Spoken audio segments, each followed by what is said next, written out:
Hello and welcome to Spectrum News at 2. I am Frank Cesadet coming to you live from the beautiful hills of Ibiakodran.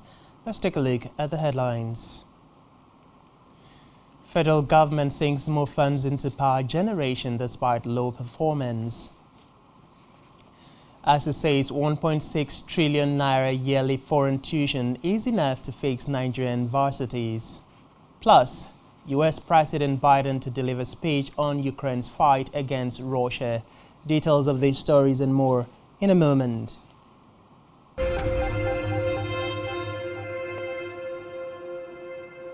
First in the news this afternoon is a report that in a bid to boost electricity supply, the federal government, through the Federal Executive Council, FEC, presided over by President Muhammadu Buhari, has again approved $2.3 billion contracts for the power sector.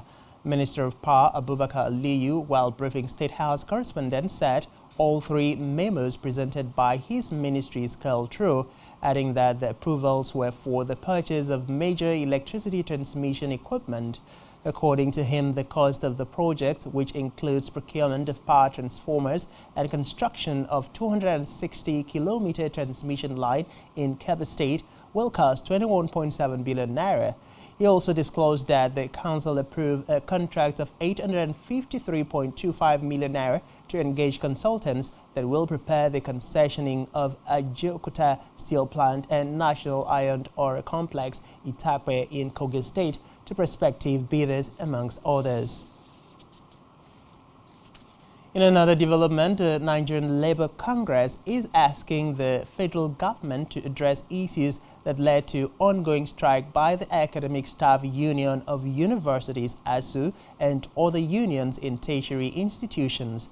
NLC President Ayuba Waba made the call when he addressed newsmen before going into a meeting of the Congress's Central Working Committee in Abuja.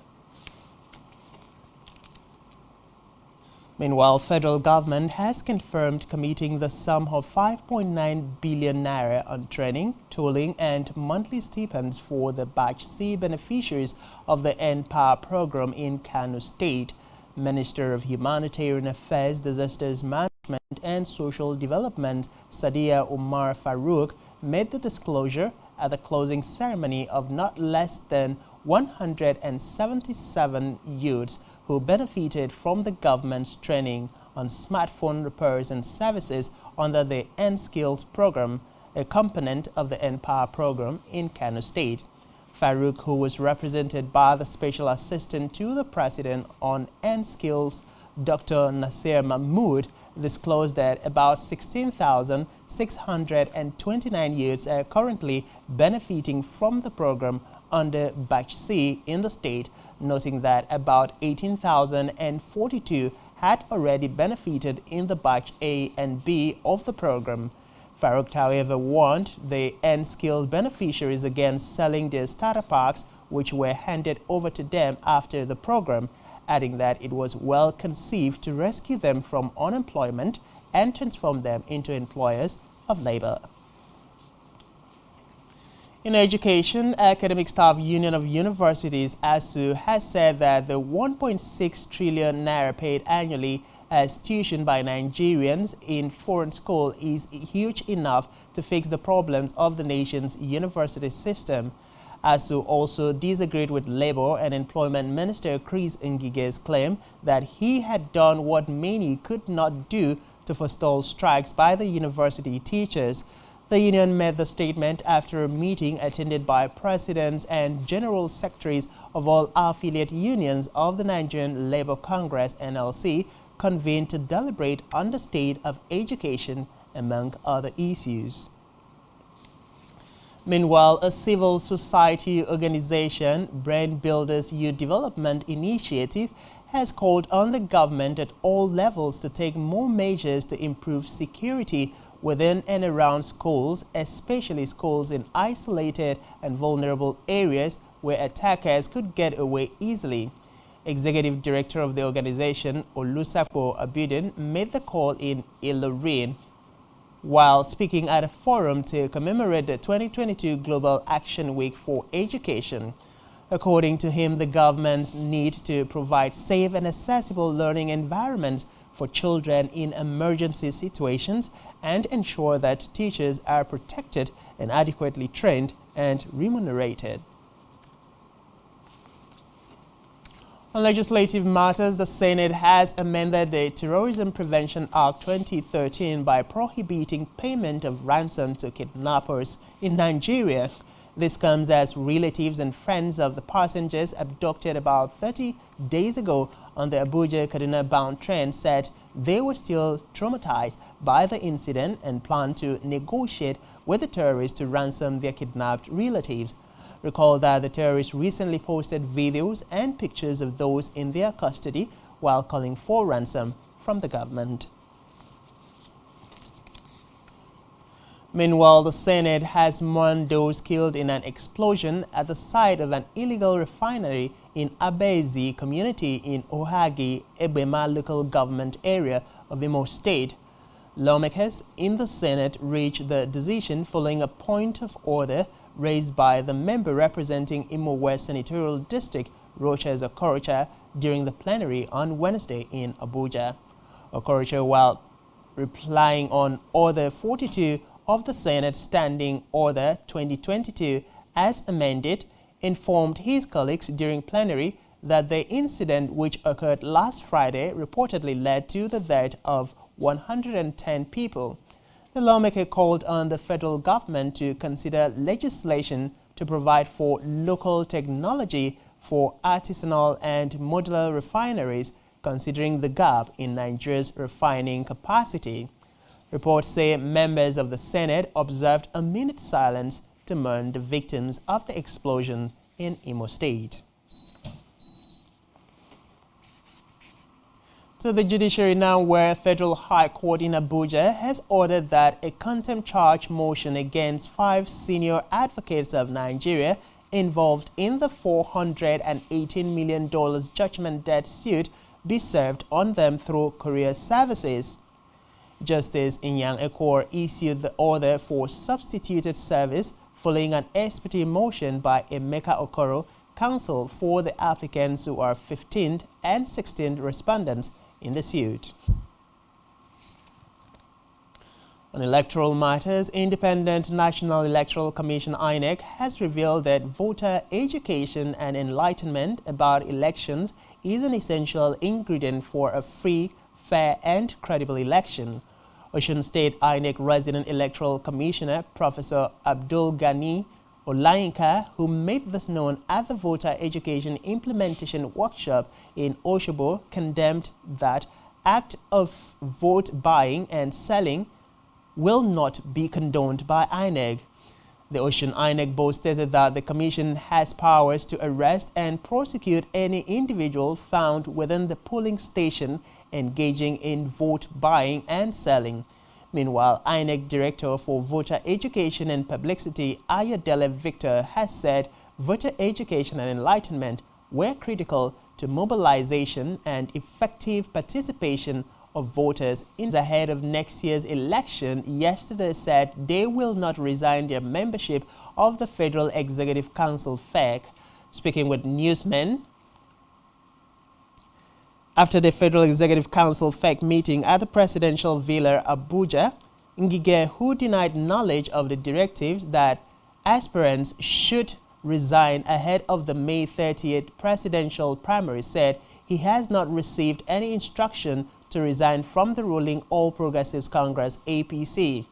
In the same vein, Minister of State for Education Chukwuemeka Nwajuba said the Constitution permits aspirants to resign only 30 days to the polls. Recall that Section 3, Subsection 1 of the APC guidelines for delegate or be voted for the purpose of the nomination of candidates. Away from that, the Petroleum and Natural Gas Senior Staff Association of Nigeria says it will ensure that issues of casualization in the oil and gas industry are reduced to a minimal level. Pegasus President Festus Osifo made this known at a media parley with journalists in Lagos. Osifo, who said to ensure the attainment of the body's goal, insecurity must be properly addressed, added that insecurity may lead to many challenges that can also rub off on the 2023 general elections.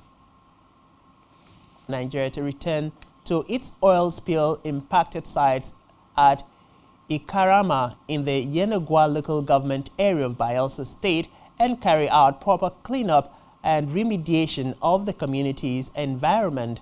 This was contained in a field report released to journalists in Yenagua following a visit by the environmental rights group field officer at the Ikarama environments on April 26, 2022. The group explained that the visit followed a fresh alarm raised by the community that the heavy presence of crude oil in the ground stopped the preparation of land prices that erupted on Tuesday, April 19, 2022, between the Ilaje Yoruba settlers and the indigents of Ibno in Ibno local government area of the state. This was contained in a statement by the press secretary to the deputy governor of the state, Ekikere Umor.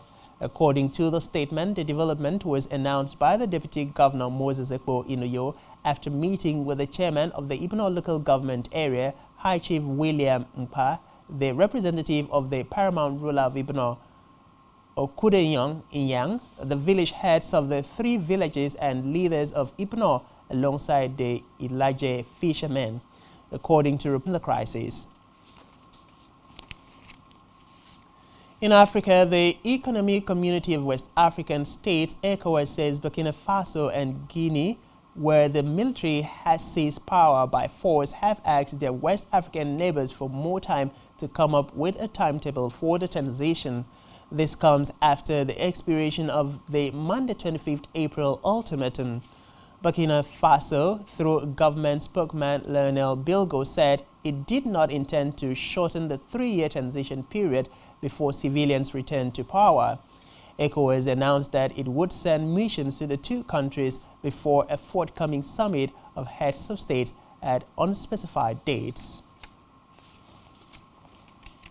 Still in Africa, the Minister of State and Director of Cabinet of the Presidency, Obed Nani, Franks, the country has also legalized the use of cryptocurrencies. The presidency announced this according to report. El Salvador became the first country in the world to adopt Bitcoin as legal tender in September 2021, and the International Monetary Fund (IMF) immediately denounced the decision as dangerous for financial stability, financial integrity, and consumer protection. This move puts the Central African Republic on the map of the most courageous and visionary countries in the world. On the foreign scene, Hambleton District Council has threatened legal challenges against government over plans to house 1,500 asylum seekers at former RAF base in North Yorkshire Village. According to the council chief executive, the council is disappointed by the lack of communication with local residents in the North Yorkshire Village, even though an asylum reception center would. Still on the foreign scene, Ukraine's President Vladimir Zelensky says Russia is using gas and trade as a weapon against Europe.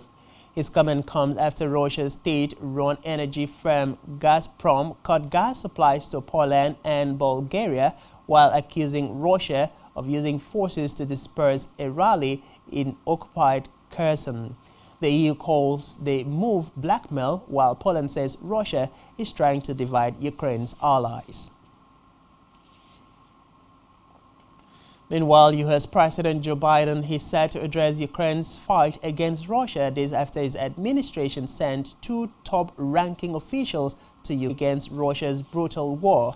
Recall that Biden announced an $800 million military aid package last week to help Ukraine fight off invading Russian forces in the Donbas region of eastern Ukraine, just a week after announcing a separate $800 million package. Still to come in the news, Chelsea manager Thomas Tuchel says plan to sign new players is running behind schedule. To stay with us.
Much thanks for staying tuned.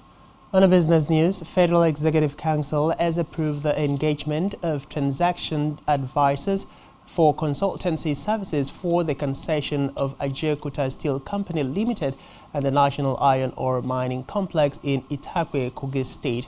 Reports say FEC also approved contracts worth 10.48 billion naira and $27.09 million, respectively, for the Federal Ministry of Power for the purchase of several transmission equipment to stabilize power supply nationwide. The Minister of Information and Culture, Lai Mohammed, disclosed this to newsmen shortly after FEC's hybrid meeting presided over by President Muhammadu Buhari. A deputy said the move breathes an air of hope into the long-abandoned piece of infrastructure. Still in business, according to the Nigerian National Petroleum Company Limited (NNPC's) latest data, the subsidy on premium motor spirit, popularly called petrol, between January and March 2022 has risen to 675.93 billion naira. Also, the NNPC has informed the Federation Account Allocation Committee that it will deduct or recover 671.88 billion naira from April 2022 proceeds due for sharing at the May 2022 FEC meeting. It described the amount as a value shortfall incurred using billions of naira monthly. In health, World Health Organization says it plans to vaccinate 8.8 million Nigerians in May against yellow fever through its Eliminate Yellow Fever campaign. Reports say following sporadic outbreak of yellow fever in some African countries, World Health Organization and partnering agencies aims to vaccinate 78 million children and adults this year, adding that yellow fever vaccination campaigns in Nigeria will begin in May 2022. World Health Organization also stated that it has deployed 10 of its consultants to provide countries who will serve Kenya, the Democratic Republic of Congo, Uganda, Sudan, and Nigeria. And still in health, United Nations has said measles cases have surged by nearly 80% worldwide this year and warned the rise of the canary in a coal mine illness indicates that outbreaks of other diseases are likely on the way. More than 17,300 measles cases have been reported globally in January and February, compared to around 9,600 reported in the same month last year. Meanwhile, Senior Health Advisor in UNICEF Immunization Section, Christopher Gregory, Africa. In sports, Chelsea FC manager Thomas Tuchel has said plans to sign new players for next season are running behind schedule due to the uncertainty over the club's ownership. Recall that Chelsea was put up for sale by Russian billionaire Roman Abramovich following Russia's invasion of Ukraine as a result of sanctions imposed by the British government on Abramovich. Still in sport, Leicester City forward Kelechi Iheanacho will be aiming to end his 3-game goals drought in the UEFA Europa Conference League when the Foxes host Roma in the first leg of their semi-final clash at the King Power Stadium today. The Nigerian international has appeared in all of the Foxes Conference League games since dropping from the game. On our entertainment news, Nigerian investigative journalist Fiayo Sayombo has emerged a 2022 Fellow of the Reuters Institute for the Study of Journalism at the University of Oxford, United Kingdom. In a letter to fellows, Director of the Journalism Fellowship Program, Miera Selva, who noted that the competition was very strong, congratulated those selected. Reports say Soyombo is one of the 13 fellows selected worldwide to participate in the 6-month fellowship program at the Reuters Institute.